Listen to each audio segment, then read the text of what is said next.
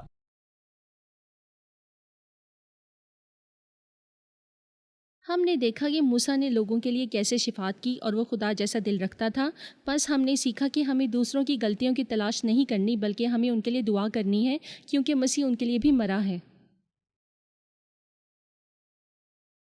خدا کے احکامات کو دل سے ماننا بہت اچھی بات ہے، لیکن بہترین چیز یہ ہے کہ اس کے احکامات پر عمل کرنا اور ان کے مطابق زندگی گزارنا۔ صحیح، شکریہ ڈاکٹر احسام، آپ کا بھی شکریہ۔ خدا آپ کو برکت دے۔ عزیز ناظرین، خدا ایسا ہی ہے جیسا اس نے خود کو ظاہر کیا ہے۔ اگر آپ خدا اور اس کی خصوصیات کو جاننا چاہتے ہیں تو بائبل سے باہر تلاش نہ کریں، کیونکہ بائبل ہی الہی اعلان ہے جو ہم پر ظاہر کرتی ہے کہ خدا کون ہے۔ اگر خدا خود کو ہم پر ظاہر کرنا چاہتا ہے تو پھر اسے ایک پیغام بھیجنا ہوگا، اور یہ پیغام بائبل میں ہے۔ بائبل مقدس خود خدا کا مکاشفہ ہے۔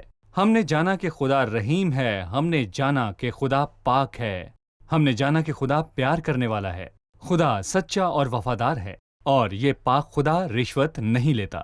وہ کبھی بھی کسی شخص کے گناہ معاف کرنے اور ناپاکی کو ختم کرنے کے لیے رشوت قبول نہیں کر سکتا، کیونکہ ناپاکی اور گناہ خدا کی پاکیزگی متضاد ہیں۔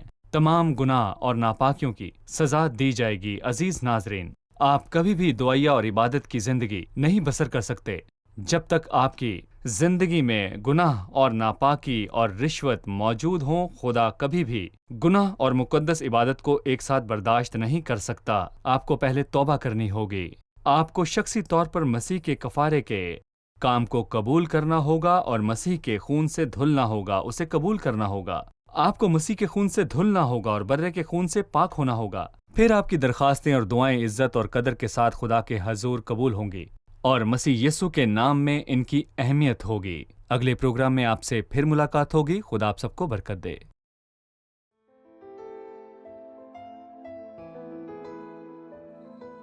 تیرا کلام رہے گا قائم، پہاڑ جب نہ رہے خدایا، تیرے منہ کی ایک بات بھی ٹلے گی نہ، چاہے کچھ بھی ہو۔